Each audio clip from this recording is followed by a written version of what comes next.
ในตอนเสาร์ของวันที่26มีนา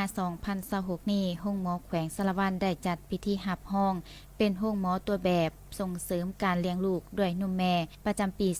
2026ด้วยการเป็นประธานของท่านดร.เวียงไสพรมีลุนสาห้องหัวหน้าแผนกสาธารณสุขแขวงมีดร.สมหมายแก้วมณีห้องผู้อำนวยการโรงหมอแขวงท่านนางคำภูวันภูมิสวรรค์หัวหน้าศูนย์โภชนาการกระทรวงสาธารณสุขมีต่างหน้าองค์การ CRSทีมงานจากศูนย์โภชนาการกระทรวงสาธารณสุขพนักงานแพทย์หมอและภาคส่วนที่เกี่ยวข้องเข้าร่วมท่านนางศรีสมรแก้วอุลาได้รายงานผลสำเร็จในการจัดตั้งปฏิบัติเวียกงานการสร้างโรงหมอตัวแบบส่งเสริมการเลี้ยงลูกด้วยนมแม่และยาผ่านมาโรงหมอแขวงสารวัตรได้ดำเนินเวียกงานของโรงหมอเพื่อเด็กอย่างเข้มงวดโดยซุ้มใส่10ขั้นตอนที่สำคัญคือการพัฒนานโยบายภายใน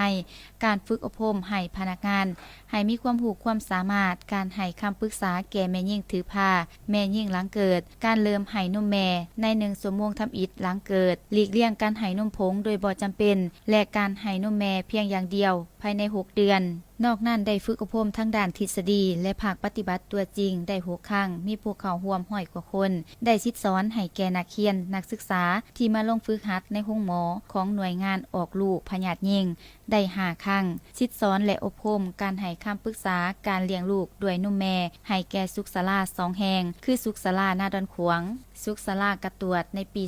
2024มีผู้เข้าร่วม25คนในปี